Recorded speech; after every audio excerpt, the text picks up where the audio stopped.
Salut tout le monde. Euh, Dernier live qu'on a fait, c'était la semaine dernière, si je me trompe pas, plutôt dans les cordes en ce moment. Du coup, comme d'hab, commence US, commence par, on va dire, le vrai marché. Pour voir un peu ce qui s'est passé. En soi, on est exactement au même prix qu'on pouvait l'être la semaine dernière, sauf qu'on a eu un peu d'autres éléments économiques. On va pouvoir passer en revue vite fait. Hop, calendar. On va en parler vite fait. Il y a eu notamment effectivement la Nvidia qui a sorti sa publication. On s'attendait à des gros mouvements. Bon, il y a plus aussi. Enfin, je crois qu'en aftermarket, il y a eu un moins 10%. À la fin, ça a ouvert en vert. Bon, ça commence à sell-off, mais ça sell-off pas, on va dire, de façon massive. Mais clairement, on a un début de sell-off. Par contre, le sell-off était déjà présent avant que le marché se mette à se tirer dans les pieds. C'était plutôt vert ce matin, ce midi, cet après même. Et là, en une heure, j'ai réussi à faire chavirer tout le marché. Mais essentiellement, on reste au même prix qu'on pouvait être la semaine dernière, avec notamment quand même des très bonnes nouvelles au niveau économique. Des très bonnes nouvelles de façon économique, la confiance des consommateurs qui était au-dessus des attentes, le PIB revu à la hausse qui est sorti aujourd'hui. PIB 2,8 attendu, 3%. 232 000 chômeurs, inscriptions au chômage, on en a eu 231. Après, voilà, j'ai vu aussi pas mal d'études qu'il faut remettre. Il faut prendre un peu avec des pincettes, parce qu'à chaque fois, c'est des données qui sont révisées derrière. Mais la réalité, c'est les chiffres, enfin la réalité, en tout cas, ce que le marché réalise, c'est les chiffres qu'il a devant lui. Et en soi, pour l'instant, les chiffres sont plutôt bons. On reste quand même effectivement dans la tendance haute, mais on se calme en tout cas à l'heure actuelle. Donc en fait, effectivement, à l'heure actuelle, c'est vraiment l'inflation et c'est plutôt résorbé. Donc ça, dans ce côté-là, on ne regarde plus grand-chose. Mais c'est quand même all eyes au niveau de l'inscription au chômage, l'emploi, parce que c'est clairement ce qui peut craquer et justement un peu sombrer. On peut faire ça. Sombrer l'économie. Mais pour autant, je veux dire, le PIB est extrêmement bon et le chômage reste quand même en dessous des estimations. Après, voilà, c'est pas du chômage, comme je dis, on reste quand même sur une tendance haussière. Le chômage, je vous le rappelle, il a que deux phases. Une phase où l'emploi ne fait que baisser et une phase où il monte. À l'heure actuelle, on est dans une tendance haussière sur l'emploi. La question, c'est est-ce qu'on va justement stopper et se remettre ici? Déjà, ce serait du jamais vu. On n'a pas en soi, on n'a pas, en tout cas, historiquement, on n'a pas de phase où effectivement un emploi. C'est à la limite si on peut avoir quelque chose comme ça. Après, on est sur déjà les mêmes niveaux qu'on pouvait l'être à l'époque. Donc ça semble assez tendu, clairement, l'emploi. Et donc effectivement, on est dans cette tendance de reprise à la hausse du nombre de sans-emploi, à savoir maintenant, est-ce que ça va s'accélérer ou pas. Typiquement, c'est ce qu'on attend. On aura un chiffre extrêmement important semaine prochaine, pardon. Semaine prochaine, on est sur c'est semaine prochaine ou semaine encore d'après? Voilà, taux de chômage. Gros chiffre, taux de chômage vendredi prochain. Pareil, un jeudi, on a encore l'inscription chômage, etc. Mais on a vraiment le taux de chômage pour tout le mois d'août. Donc ça, ce sera quelque chose de très important à monitorer. D'ailleurs, ça me rappelle que le lundi prochain, c'est férié au niveau US. Mais voilà, donc c'est un peu le délire sur l'emploi. Comme je vous dis, on est vraiment on est vraiment dans une économie qui se dit, qui doute encore justement du côté soft landing, du côté récession. On a des très bons chiffres qu'on a pu voir. Donc, j'ai republié, je pense, sur ma page où on a du PIB, PIB au-dessus de l'espérance. Donc on avait été à 2,8, on est à 3%. Le sales consumption extrêmement bon encore aussi. On attendait 2,2, on est à 2,9. Price index, on est plutôt au niveau une légère augmentation. Et la question justement, en plus, on a cette question dans les prochains mois, le mois prochain même, on a une réunion de la Fed et typiquement le marché price, je vous le rappelle, hop, prochain rendez-vous de la Fed le 19, c'est pas mal, il y a le countdown. Et le marché price un retour 18 septembre. À l'heure actuelle, on est à 525, 550. Et donc, il y a 65% de chances qu'on vienne justement une baisse de taux. Et pour l'instant, on a 35% de chances d'avoir 50 points de base. Mais il faut se rappeler quand même qu'on est dans une économie, en tout cas, qui montre des signes vraiment de solidité. Si en plus on va commencer à cut, rentrer en phase de cut, ça peut clairement stimuler encore plus l'économie. relancer l'immobilier, parce qu'il y a un certain ralentissement, même si les prix ne suivent pas forcément encore. En tout cas, j'ai vu dans certaines zones, ça reste quand même, il y a des gros discounts, des grosses chutes en termes de prix. Mais overall, ça reste quand même extrêmement résilient. Et on peut s'imaginer si en plus derrière, il y a des cuts qui vont passer, l'immobilier reprendra de la valeur, enfin reprendre la valeur, continuera à prendre de la valeur, vu que les gens seront susceptibles à prendre de l'immobilier, parce que c'est beaucoup plus facile, beaucoup plus facile de financer ça, alors que vu que la Fed va se mettre à baisser les taux.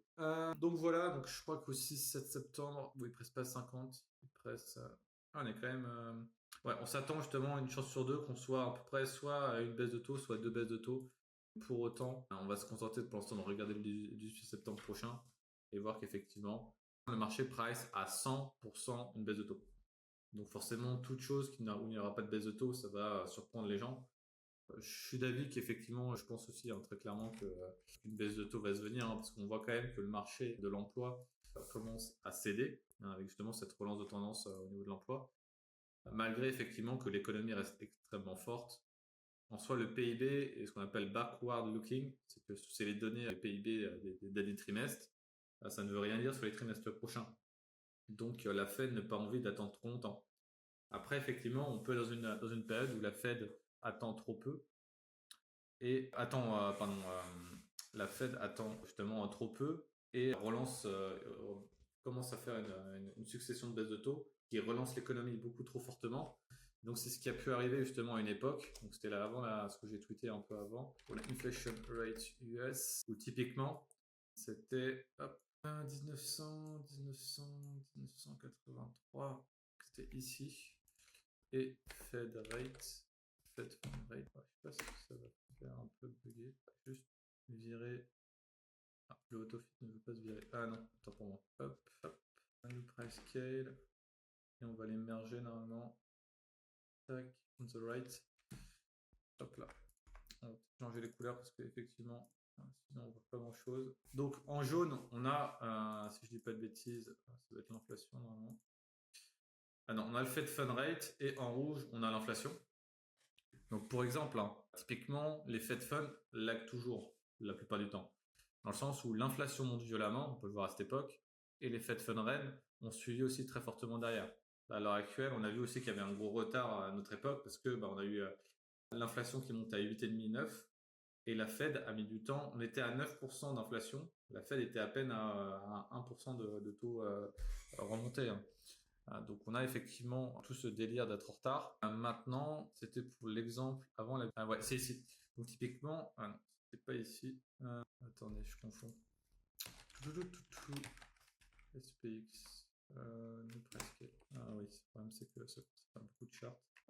C'était dans les années 83, 93, donc c'est une période où il y a eu beaucoup, 87 à 93, une période où effectivement la Fed avait monté très fortement à l'époque les taux d'intérêt, et on peut le voir parce qu'il y avait une inflation très forte, et les a baissés aussi très rapidement. On sait effectivement l'inflation s'est résorbée très rapidement autour de 1,5%. Le problème, c'est que la Fed a tellement été extrêmement rapidement les taux d'intérêt qu'on a eu en fait un rebond de l'inflation, passé de 1% à 6% derrière. Donc en fait, la Fed a tenu beaucoup trop rapidement, a baissé beaucoup trop rapidement les taux et les a maintenus pas assez longtemps. Typiquement, ils auraient dû les laisser un peu plus longtemps, quitte à effectivement casser l'économie, ce qui ne s'est pas arrivé à l'époque. L'économie a toujours très bien tenu, on peut le voir presque dans les prix. Les prix sont maintenus, l'inflation s'est maintenue. Et derrière, ça a relancé justement une inflation. Et la Fed a dû baisser en 87 et en 88, elle était déjà en train de remonter fortement les taux. Donc c'est typiquement ce genre de coup de yo-yo que la Fed ne veut pas éviter. En 75, il s'est passé à peu près pareil.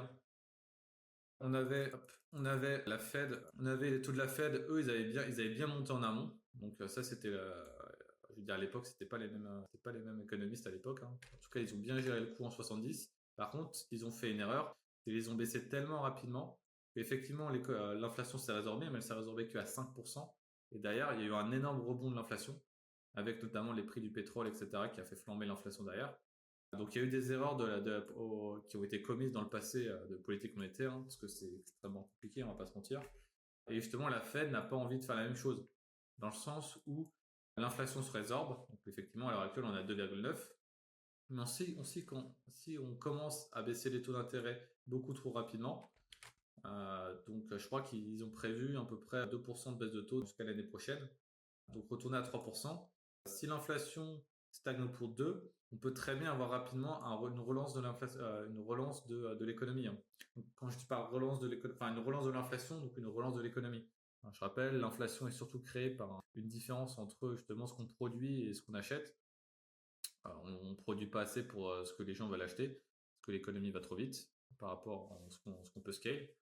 Et donc ça crée de l'inflation. Et donc là, typiquement, on serait justement potentiellement dans ce paradigme-là, où l'économie est encore très forte à l'heure actuelle, même si l'emploi commence à chavirer. La Fed panique un peu trop rapidement sur les baisses de taux. Qu'est-ce qui se passe derrière? Eh bien, une inflation qui se remet à monter violemment. Donc une seconde période d'inflation. Et ça, forcément, ça crée des problèmes, parce que la Fed, derrière, elle est obligée de remonter. Des dégâts sur l'obligataire, des dégâts sur la confiance, justement, de la Fed. Et forcément, ça crée limite, ça crée une bulle, hein. Typiquement, c'est ce qui était passé à l'époque, en 93. D'ailleurs, on a eu la bulle des 2000, hein. Donc une inflation qui a couru autour de 4%. Bon, après, elle s'était résorbée quand même autour de 1,5. Mais ça peut créer des bulles dans le sens où on casse pas l'économie. Donc, même si on a ralenti, on va dire l'économie, on a ralenti le train, si derrière on se remet trop de charbon trop rapidement, on peut créer des gros problèmes. Et surtout aussi un des gros problèmes qu'on pouvait avoir, que peut avoir l'économie à l'heure actuelle. Pourquoi l'économie arrive à être aussi résiliente alors qu'on a des taux maintenant des taux réels à 2%? Parce qu'on a ce qu'on appelle le déficit américain. Donc c'est ce que j'avais mis un peu. C'est on a les projections. Je ne sais pas si vous voyez assez bien. Je peux zoomer. On a les projections du déficit américain. Donc à l'heure actuelle, on a un déficit de, je crois, 6-7%. Donc c'est-à-dire 6-7%, comme tous les pays, la France, etc., hein, et on a un budget. Donc le budget, c'est justement, soit on fait un déficit, ou soit on fait un... J'ai tellement l'habitude de déficit parce qu'on fait même plus l'inverse. Soit on rentre dans nos clous en termes de recettes et dépenses, soit on crée un déficit, donc on emprunte, on paye plus de choses qu'on peut se permettre. Et là, typiquement, avec le Covid, on a eu un énorme pic, hein, forcément, parce qu'il fallait stimuler l'économie, la relancer, financer tout le monde. Donc on a imprimé, non, enfin on n'a pas imprimé, le gouvernement américain potentiellement n'imprime pas. C'est toujours pareil, il n'a pas le contrôle sur l'imprimante, c'est un peu plus sournois que ça, c'est qu'il s'endette énormément, et justement ceux qui financent les emprunts, c'est l'imprimante de la Fed. Donc c'est ce qui s'est passé justement à l'époque, c'est pour ça que la Fed a baissé ses taux et a imprimé. Ils achetaient toute la dette américaine pour justement financer le déficit. Et là, à l'heure actuelle, on a quand même une économie américaine tout est au sommet à l'ATH, enfin, tout est à l'ATH, hein, que ce soit l'or, les cryptos, le BTC, le S&P, et on a quand même une économie américaine qui court sur un déficit de 6-7%. Donc ça, typiquement, c'est-à-dire qu'elle s'endette énormément auprès des entreprises, elle s'endette énormément auprès des consommateurs pour justement continuer de stimuler l'économie. Problème étant, si on a un combo baisse de taux avec un déficit à 8% et une économie qui n'est pas rentrée en récession, il y a quand même beaucoup d'arguments qui peut nous donner tendre vers le fait qu'on pourrait avoir une réaccélération de l'inflation. Peut-être pas du tout du même accalmie qu'on a pu avoir à l'époque, hein, qui est 9%. Mais quand même, surtout que si on réaccélère, en fait, ça va se voir aussi rapidement sur le pétrole, hein. Et typiquement, c'est pour ça que le pétrole à l'heure actuelle, il rebondissait un peu. Et on est toujours justement un peu sur ce barrage-là, hein, qu'on avait dessiné encore à l'époque, hein, début 2023, qui est que c'est le niveau défendu par tous les pays producteurs de pétrole, que ce soit les Émirats arabes ou autres, où dès qu'on arrive sur ce niveau-là, ils baissent leur production. Pour justement, eux, leur but, c'est d'avoir un WTI autour des $80.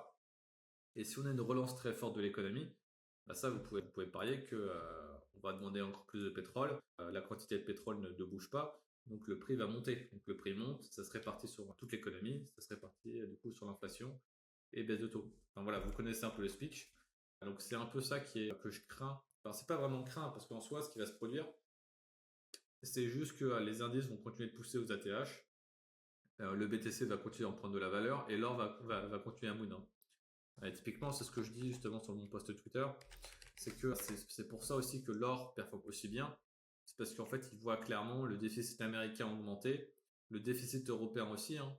Donc je sais que la France, j'ai pas encore regardé les chiffres de la France, on pourrait faire peut-être un point la France une autre semaine, et peut-être tout à l'heure si ça vous intéresse. Mais aussi la France court sur un déficit, hein. On emprunte plus que notre dette par rapport à notre PIB augmente fortement. Pour la France, peut-être pas tous les pays de la zone euro. Je sais que l'Allemagne, c'est pas le cas. C'est pour ça qu'elle est en moins bonne santé économique. Bénéfice, excédent. Ouais, c'est ça. C'est effectivement soit tu as un déficit, soit tu as un bénéfice, un excédent. Donc l'excédent permet de faire quoi? Permet de rembourser ses dettes. Et nous, qu'est-ce qu'on ne fait pas? Qu'est-ce que les pays ne font pas en ce moment? C'est clairement rembourser les dettes, hein. Donc on peut le voir, hein, le US debt, on en avait déjà parlé, mais là à l'heure actuelle, on tape sur un dette sur PIB de 120, sachant qu'il est extrêmement, il me semblait que c'est un peu plus haut. Ok, ça c'est les projections du coup, forecast, et on voit justement, hein, une continuité de tous les mois, tous les ans, on prend 2-3% de dette sur PIB, sachant qu'en gros c'est la dette sur PIB, donc du coup la dette elle augmente de autant qu'on prend de déficit. Si on fait un déficit de 8% de notre PIB, on va gagner 8% de la dette sur PIB. Mais si sur notre PIB on a 3% de croissance, on va grandir, ou 4, on va grandir que du coup le spread 9-4, 9-5, ça dépend après à quel PIB on court. Et du coup, juste le pays s'endette. Est-ce que c'est un problème? Oui. Parce qu'il y a un moment où forcément il y a quand même une période où on devra quand même finir par rembourser, hein.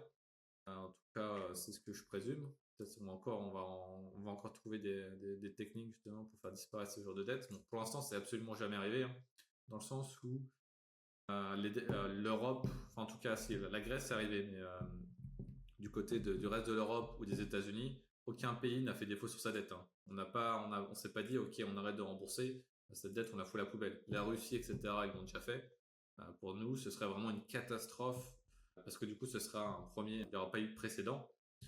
Donc effectivement, à partir de là, le marché va paniquer en mode, ok, bah si les États-Unis ne remboursent pas une dette, ils vont pas rembourser celle-ci non plus, etc. Et donc ça peut créer des gros mouvements de panique, remettre en cause tout le dollar, etc. C'est pour ça que pour moi, ça n'arrivera jamais.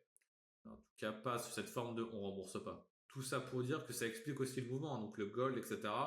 Typiquement, c'est de l'impression monétaire, même si c'est pas de l'impression monétaire directe comme la Fed pouvait le faire. Il n'empêche que les pays s'endettent énormément pour financer leur économie. Donc normal que l'économie et surtout les marchés financiers en profitent. Mais derrière, on augmente potentiellement l'inflation, on augmente le money supply, ce qui derrière fait plaisir au gold ou au BTC, hein. Je reste quand même sur le narratif que BTC reste quand même l'or digital. Il aurait mieux fallu l'or réel que l'or digital parce qu'effectivement, ce serait mon rêve justement d'avoir un BTC qui fait ça. Pour l'instant, on n'est pas sur cette pattern là, hein. On est encore, on va dire, dans ce qu'on pouvait avoir. On en reparlera un peu plus tard des cryptos.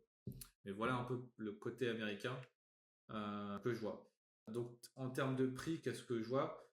Pas une voyante, hein. Donc effectivement, tant que justement les data echo sont plutôt bonnes, chez moi justement on risque de continuer un grind up.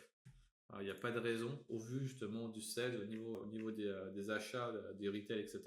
En tout cas pour les biens de consommation, il n'y a aucun frein à l'heure actuelle. Maintenant, effectivement, c'est la grosse question de l'emploi. Mais derrière, on va avoir les baisses de taux qui vont pouvoir stimuler l'économie. Donc, on pourra avoir justement un peu de volatilité, hein. Rester sur cette volatilité parce qu'on entend bien, dès que la Fed elle parle qu'elle est data dependent. Donc là, elle est vraiment en mode, elle attend plus d'infos sur la fragilité du marché avant de baisser ses taux. Donc, effectivement, je vois toujours un grind up, hein. Il n'y a pas de raison. Les pays s'endettent, l'économie tient, l'inflation va potentiellement être relancée. Plus d'inflation, plus de croissance. Derrière, ça permet, les entreprises se font potentiellement les entreprises montent parce que juste le dollar chute, le pouvoir d'achat chute. Donc les entreprises derrière arrivent à mieux. L'Apple, au lieu d'acheter l'iPhone à 1000 balles, au lieu d'acheter l'iPhone à 1100, hein. C'est typiquement ce qui s'est passé pendant toute la période après Covid quand il y avait beaucoup d'inflation, hein.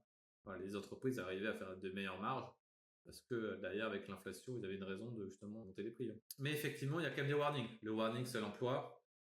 Et notamment aussi, ce que je montrais pas mal à chaque fois, les spreads de taux, hein. Et je l'ai pas là, si. On peut le voir, dès que c'est négatif, on a les spreads de taux qui remontent. Et typiquement, on a le 10 ans, 2 ans, hein, qui est pour moi un des meilleurs indicateurs économiques qu'on peut avoir en termes de pricing de récession.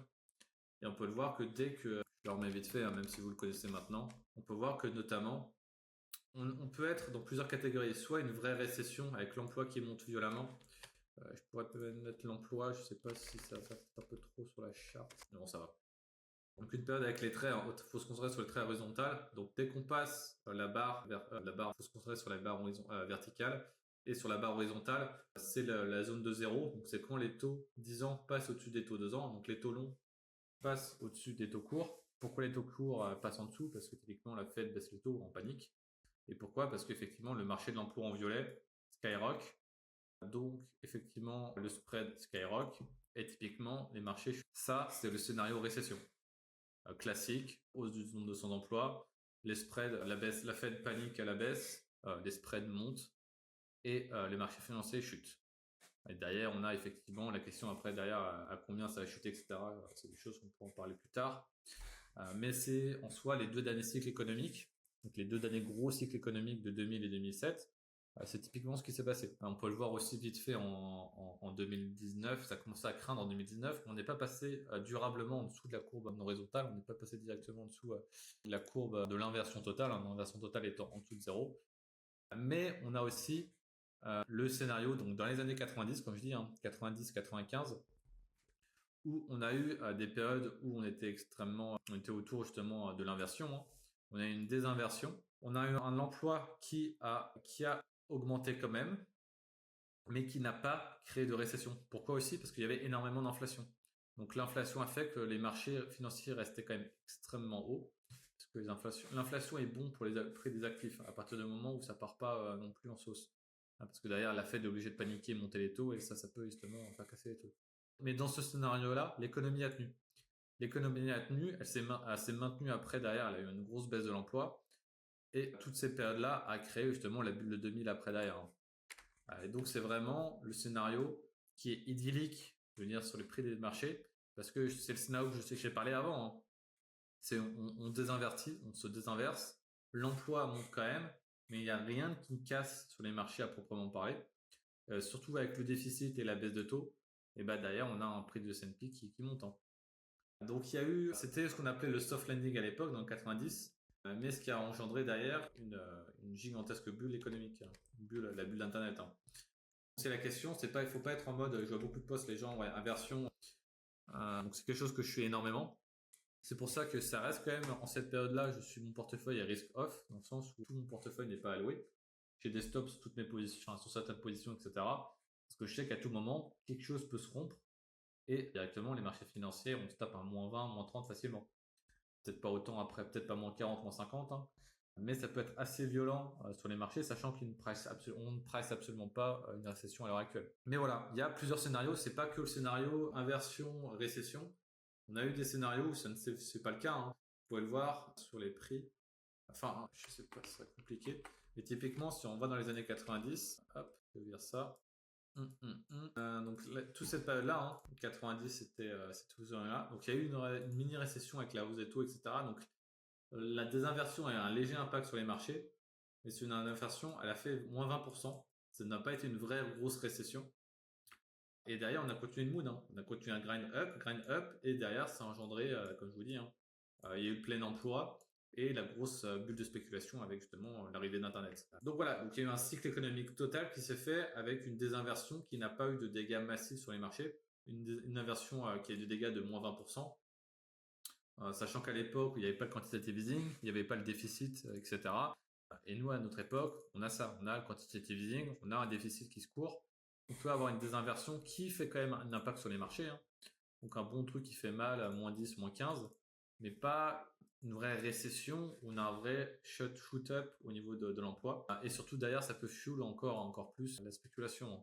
Donc c'est pour ça que je reste exposé sur les marchés.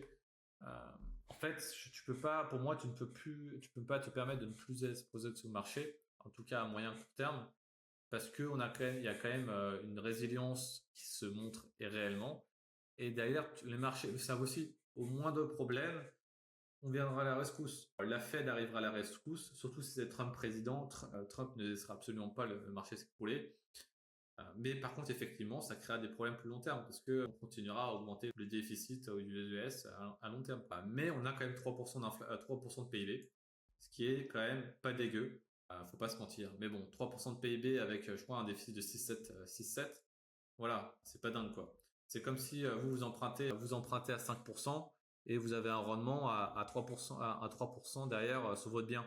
Vous faites les maths dans votre tête, vous comprenez que c'est pas terrible, quoi. C'est que tu as envie d'emprunter à 2%, et d'ailleurs tu crois de 10%.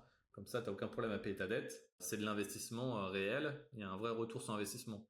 Là, effectivement, il n'y a pas de retour sur investissement, à part justement que l'économie américaine ne cède pas et que les gens restent contents, hein. Mais on reste quand même un peu dans la dynamique, un peu une vibe session, avec les gens qui ne sont pas en pleine santé économique, mais pour contre l'économie en elle-même est toujours aussi forte.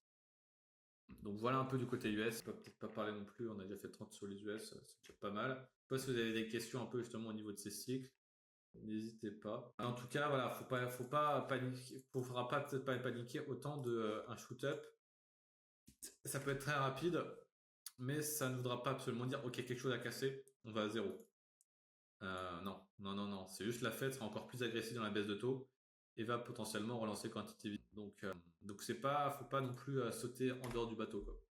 Mais il faut pour moi quand même avoir un peu de bagage, un peu de cash sur le côté pour justement potentiellement, si on fait un petit -20 assez rapidement, il y a sûrement des grosses occasions, surtout peut-être du marché crypto qui seront intéressantes.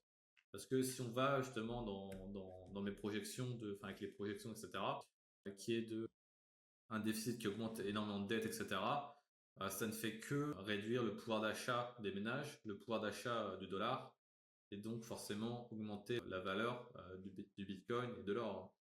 Donc en fait, il n'y a pas de raison non plus d'être en mode soit je suis tout investi, soit je suis en dehors, hein, même pendant ces temps de trouble.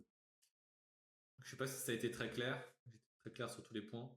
N'hésitez pas à me le dire, à me le faire savoir. Ou autre question, après ça, mais pas de questions. Vous êtes assidus, vous comprenez tout ce que j'explique. Il faudra que je rajoute pour mettre le chat aussi dans le live. Il me semble que je crois que c'est Aventis qui m'avait envoyé le truc ou Pierrot qui m'avait envoyé l'add-on qui permet justement de voir le chat en même temps. Je n'ai pas besoin de tab entre guillemets à côté.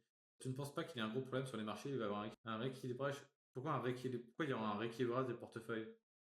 En soi, les portefeuilles, je veux dire, les institutionnels savent qu'aussi derrière, ils sont obligés de chase le marché. Ils ne peuvent pas se permettre d'être derrière le benchmark, hein. Le benchmark étant le S&P, ils ne peuvent pas se permettre de ne pas être exposés, que ce soit Nvidia, que ce soit Microsoft, Apple. Il y aura peut-être un re-switch plus vers l'obligataire. Ça forcément, vu que les taux sont montés, l'obligataire est beaucoup plus intéressant, hein. Je pourrais même faire une vidéo spéciale là-dessus, hein, sur l'obligataire, hein. Moi, j'en mets par exemple pas mal en portefeuille ou en assurance vie de mes parents que je gère, etc. C'est des produits que je prends parce qu'on a des très très bons rendements très intéressants sur cette partie-là. Je sais pas si ça peut intéresser des gens aussi, un peu parler de ça. Mais non, non, pour moi, je dirais pas à partir du moment où la masse monétaire augmente, les marchés vont augmenter, hein, simplement. On pourra avoir de la volatilité, mais la direction, c'est tout droit parce que la direction du dollar va vers la baisse, hein. Donc non, cette question, non, non, non, je ne pense pas. Vous voulez passer crypto? On passe crypto actif. On a le BTC. On va se faire un coup de total avant, comme d'hab. Surtout qu'il y a la monthly qui arrive. Monthly dit justement un intérêt, hein. À l'heure actuelle, pour la partie BTC, hein, on est typiquement sur la troisième bande de range, hein. La question maintenant, c'est où on va break, hein. Donc première, deuxième, troisième, et on est en train d'accumuler ici. Comme je dis, c'est un range, donc effectivement, si on accumule ici pour casser la baisse, ça aura plus l'air d'une tronche, d'une distribution qu'une accumulation, hein. Donc une accumulation, c'est, on va dire, les gros porteurs se mettent à acheter et les retails vont se mettre à vendre. Et derrière, on a un shoot-up. Les whales ou les gros instituts vont aller push le prix vers la hausse parce qu'ils ont épuisé les vendeurs. La question, c'est une distrib, c'est l'inverse. On épuise dans un range les acheteurs et d'un coup, on fait céder le marché et derrière, forcément, il y a une période aussi de stagnation avant de repartir. La question maintenant, effectivement, dans quel contexte on est? La réalité, c'est que c'est le bordel. C'est le bordel parce que le range est absolument pas propre. Que ce soit beaucoup de gribouillis, peut-être qu'on va éviter. C'est un bordel, hein. On est sur un flag comme ça dégueulasse. C'est illisible. On se fait avoir en bas, on se fait avoir en bas. Répéter ça en boucle. Donc moi, personnellement, je peux pas mettre les doigts dedans. Tout renfort en bas de range, etc., je n'y arrive pas parce qu'il n'y a pas de... Donc on est vraiment sur de la volatilité pure, hein, notamment sur BTC. Et toujours la question, effectivement, la grosse clôture des 60K qui doit se faire en monthly, parce qu'on on la break en monthly, et si on break un range, on se fait des attaches en clôture en monthly, Si derrière on se remet à faire des clôtures en dessous, c'est jamais bon signe, hein. J'aurais un biais beaucoup plus bière, en mode comme je dis, c'est en mode c'est fini, hein. On clôture ici et on va les range justement derrière, ici, voire même les 30K pour stagner et potentiellement relancer. C'est tout à fait possible. Maintenant, la clôture, si on clôture là, c'est pas trop mal, hein, on a fait quand même des belles mèches. Mais la réalité, c'est que le range d'ensemble, je pense que si vous faites découper dans ce range-là, notamment sur les alts, je veux dire, c'est compréhensible, hein. C'est compréhensible parce que c'est ce genre de truc. Il n'y a pas de bad range, on vient chasser en bas, on monte en haut. Il n'y a que vraiment en haut qu'on n'a pas à aller chasser. Mais la réalité, c'est qu'on fait des lower high en boucle. Et on fait des bas de plus en plus bas, donc des lower low. Donc c'est clairement pas un signe d'un marché en force. Pour moi, les biais restent en maintien. Maintenant, voilà, faut voir, faut qu'ils prennent le contrôle de la monthly, je pense, pour clairement envoyer un message. Mais le setup me paraît pas fou. Si je serais pas bull sur les US, je serais clairement pas bull sur les cryptos. Donc c'est vraiment ça pour donc, voilà du côté. Je sais pas comment vous voyez le truc, mais clairement la tronche, je sais pas si les trades à l'intérieur comment ça se passe. Mais moi, les moindres trucs que je fais, ça va du bon sens et après on va directement chasser mon stop, hein. Donc c'est assez imbuvable ce genre de choses. Pour moi, tant qu'il n'y a pas un setup propre, on n'y met pas les doigts. Donc pour l'instant, je ne fais rien sur le BTC. Il y a quelques alts qui sont devenus intéressants que je suis rentré dedans. On pourra en parler. ETH n'en fait pas partie. ETH ça a été dégueulasse, hein. On a fait une grosse mèche, grosse cassure des 2008. On est directement s'écraser sur les 2100, hein, qui sont la MM200 weekly. Donc un gros niveau de support sur ETH. Maintenant, voilà, vu la faiblesse, je le vois plus s'atterrer ici et potentiellement relancer, hein.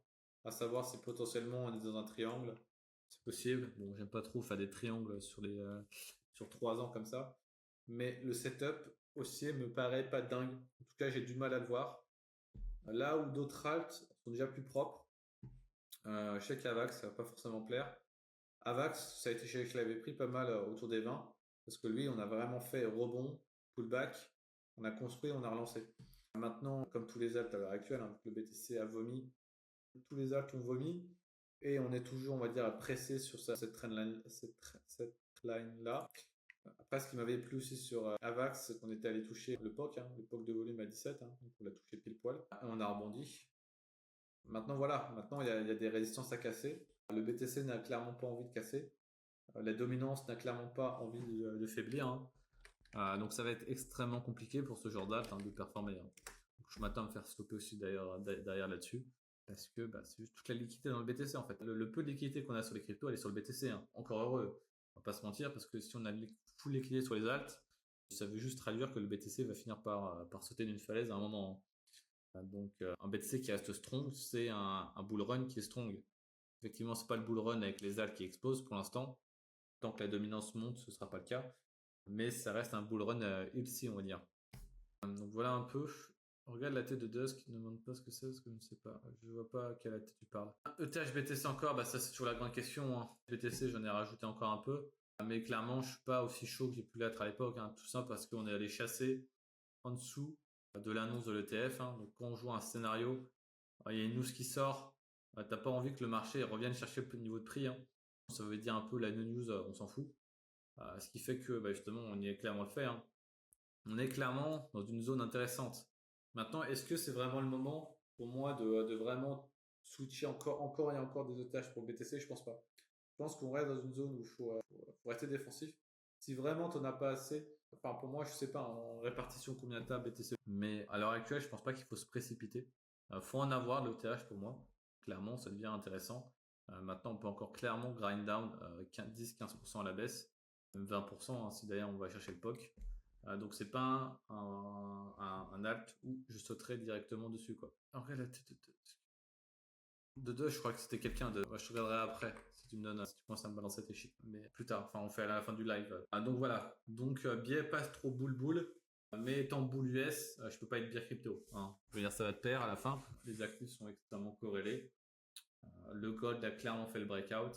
Est-ce que nous d'ailleurs on arrivera à faire le breakout? C'est la grande question. Notamment, normalement, il me semble que l'or suivait pas mal les BTC, hein, récemment. On a vraiment une décote. Pas une décote. Vraiment, il a toujours été, enfin, il a été souvent en lead, en tout cas le gold. Savoir maintenant, c'était les ETF. À savoir maintenant, est-ce qu'on va continuer, il va continuer de nous lead derrière pour justement aller break les ATH. Clairement, c'est mon biais. Maintenant, est-ce que ça va se produire? Je ne sais pas. C'est pour ça que j'ai toujours du cash au cas où il y a des problèmes du côté US. Les cryptos vont sell out sans problème. Et je pense que vous pouvez imaginer les dégâts qu'on pourrait faire, qu'on pourrait avoir sur l'écosystème crypto, sachant qu'on a déjà un BTC avec une dominance de 60 et les actes sont complètement morts, à part certains. Mais Avax c'est mort, Atom, pour citer Atom, c'est mort. C'est que tous les trois quarts sont dead, quoi. C'est encore pas trop mal.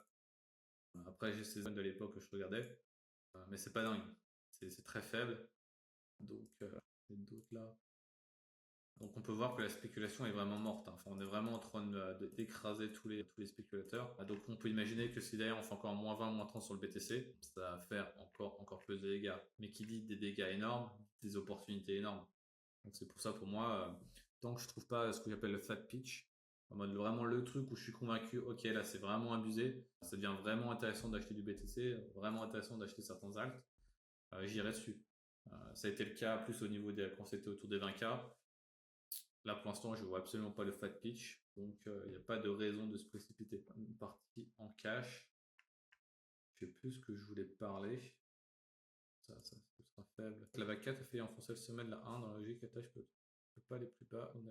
Si, j'aime bien l'Elliott. J'ai été très fervent à un moment. Je le fais moins à l'heure actuelle parce que je trouve que la méthode est un peu, on va dire, subjectif, enfin totalement subjectif même des fois, même si effectivement il y a des règles.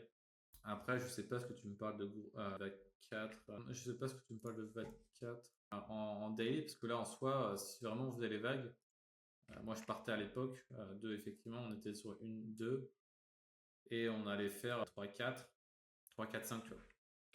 Mais là, effectivement, avec le sell-off, ça a plus l'air de faire une tronche de ABC en fait, qu'autre chose. On fait une ABC ici, ABC là, et là on va faire, soit on a fait déjà la ABC ici, dans ces cas-là on a potentiellement le bottom, on arrive bientôt au bottom, soit effectivement on va faire ça, ça et ça quoi.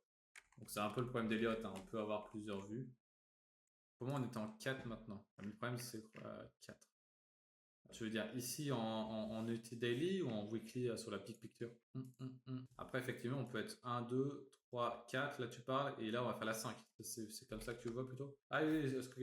En soit, toi, tu voyais la 4 ici. Et vu qu'on l'a enfoncé, la 4 a failli enfoncer le sommet de la 1.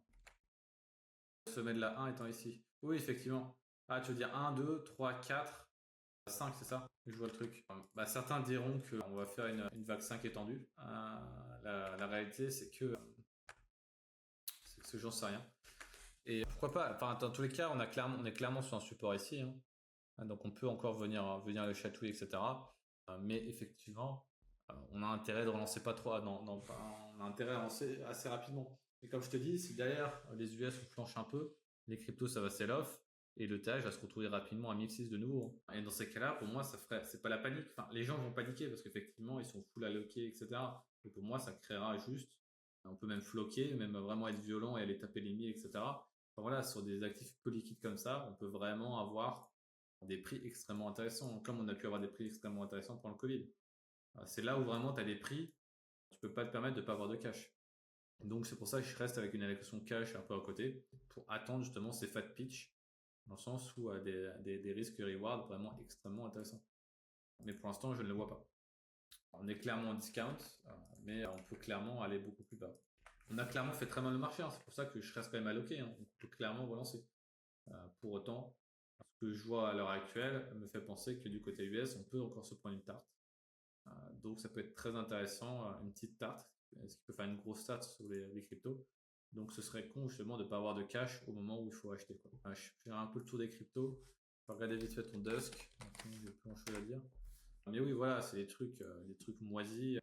Des trucs moisis que tu achètes ici, tu l'achètes sur le POC. Tu l'achètes quand ça retourne à 12 et tu le vends à 30 et puis tu te barres, tu vois. Ça fera un pump et tu te casses avec ton argent, quoi. C'est vraiment ce genre de truc, tu mets 1%, tu repars avec 3%, quoi. C'est dead, quoi. Enfin, c'est des trucs, moi j'achèterais pas en fait. Peut-être quand tu regardes ce genre de d'alt, tu regardes toujours versus BTC, la force relative. Et voilà, on est juste dans un gigantesque range. Tu sais pas le fond jusqu'à ce que ça peut aller.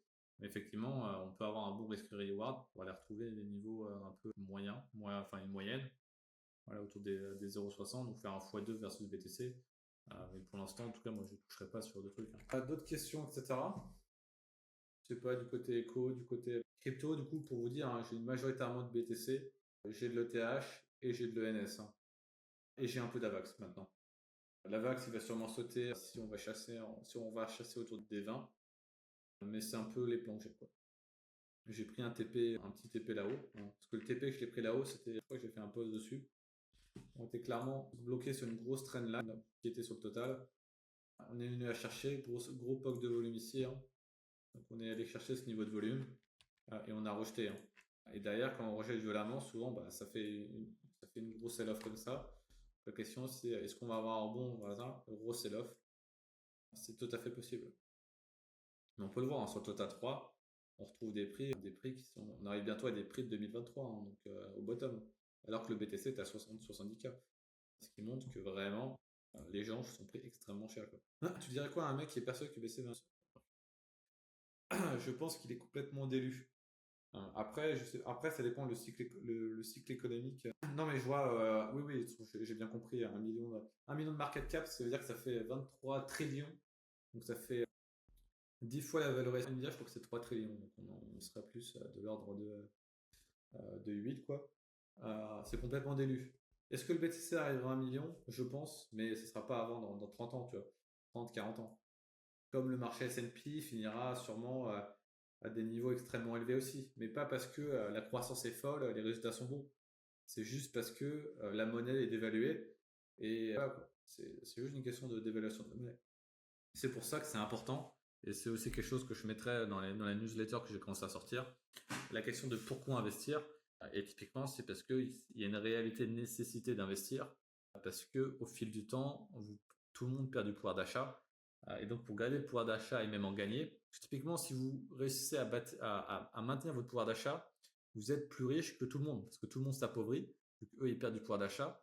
Si vous y arrivez, vous êtes de plus en plus riche. Et même si vous avez une croissance même supérieure à votre pouvoir d'achat, ça veut dire que vous gagnez du pouvoir d'achat, votre patrimoine grandit en valeur de pouvoir d'achat, vous devenez typiquement de plus en plus riche. C'est pour ça que les riches et les extra riches arrivent à maintenir un niveau de richesse pareil, juste parce qu'ils investissent énormément dans des assets, dans les marchés financiers, dans l'immobilier, et derrière ils arrivent à maintenir leur pouvoir d'achat et à le faire grandir. Le fait que le BTC 1 million, oui, bien sûr, il arrivera à 1 million. Est-ce qu'on sera encore vivant pendant ce truc-là? Je sais pas. Il y a moyen qu'on sera tous morts parce que on sera mort de vieillesse. Mais essentiellement, c'est pas un pari sur le fait que BTC réussisse, c'est juste un pari que le dollar est voué à perdre du pouvoir d'achat. Ce jour-là, on perd. Voilà, c'est ça. C'est effectivement si demain, par contre, si demain ce cycle-là, on arrive à 1 million, c'est qu'on a eu des très très gros problèmes économiques dans le sens où déjà ton pain dans 2 mois, dans 2 ans, tu le payes à 20 balles. Ce que je ne souhaite à personne parce que ça veut dire qu'on aura une très grosse crise des monnaies et ça peut être complètement déstabilisateur pour les marchés et pour l'économie réelle et pour la vie sur Terre. Donc c'est pas des trucs qu'il faut souhaiter, mais c'est clairement des choses qui vont arriver. Moi je l'ai déjà dit, moi ma target pour ce cycle-là, c'est du 100K max, quoi, 100K, 110K, quoi. En tout cas c'est là où je vais prendre des profits et que je vais potentiellement rotate. Moi ce qui m'intéresse aussi énormément, c'est de surperformer le benchmark. Le benchmark étant le S&P 500. Cash étant cash. Enfin non, j'ai quand même une partie qui est vraiment cash-cash. Enfin cash qui est vraiment cash. Mais mon but de surperformer, c'est le SPX. Donc si j'investis sur les cryptos juste pour surperformer le BTC. On peut le voir. Ça c'est le SPX quand tu le mets versus le BTC. Donc effectivement, c'est un truc qui s'écroule. D'ailleurs même le truc déconne. Mais on va faire plutôt l'inverse. BTC. Hop, SPX. Donc on monte le BTC en valeur du SPX. À l'heure actuelle, on est retourné pareil sur la troisième borne. Donc moi, mon intérêt, c'est de me dire, ok, on va avoir un shoot-up encore là. Ce sera beaucoup plus intéressant pour l'instant pour moi d'avoir du BTC. Peut-être pas beaucoup plus, mais en tout cas, il y a vraiment un intérêt pour moi d'avoir plus de BTC que du SPX. Et une fois qu'on arrivera justement à un spread qui est beaucoup plus large, donc typiquement comme on a eu à l'époque, je réinvestirai une grosse partie de mon capital dans le SPX et j'attendrai un pullback potentiellement intéressant sur ces niveaux-là pour remettre mon SPX dans le BTC. Bien sûr, je ne fais pas du 100% SPX, 100% BTC, mais c'est un peu justement comment je vois mon portefeuille en termes de croissance et comment j'ai envie qu'il évolue. On investit sur des actifs risqués pour avoir plus de perf que forcément les indices. Les indices étant la meilleure façon d'investir sur les marchés. Donc d'autres questions ou ça va être bon du côté un peu de blanc. Après pour l'instant je suis un peu devant. Pour l'instant on est en train de se faire green grind à la baisse. Que ce soit sur le versus dollar ou versus SPX, même versus le Nasdaq, ça peut être intéressant. Mais voilà, on arrive énormément. On peut encore avoir un shoot bas, etc. Mais pour moi, on est voué de refaire un shoot.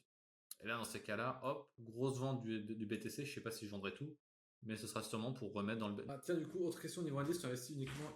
Ça, on pourra faire une live room spéciale sur mon portefeuille, etc. Pour répondre assez rapidement, c'est S&P. C'est majoritairement MSCI World, donc en soi, le MSCI World étant le S&P. Et derrière, je peux faire du stock picking sur le marché français, un peu stock picking sur le marché chinois. Mais oui, c'est majoritairement. C'est même quasiment que sur le. Je vais être soit exposé sur le BTC, soit exposé sur le S&P. Voilà. Pour moi, les US vont continuer à surperformer tous les indices au monde, que ce soit grâce au déficit, grâce qu'ils ont le contrôle total de leur planche à billets, alors que nous, en Europe, on l'a pas. Nous, on n'a pas d'innovation, on a trop de lois qui empêchent les boîtes de vraiment grossir comme des mastodontes. Donc, je vois pas. Il y a d'autres pays pour moi qui pourront avoir une plus grande potentiel de croissance. Ça, j'en avais déjà parlé. L'Inde, justement, l'Inde, tu as un avis. C'est ce que je mets aussi en portefeuille à côté de l'US. Une petite portion de l'Inde, parce que l'Inde reste quand même un tout petit marché. C'est une capitalisation de 2 trillions, donc c'est même pas.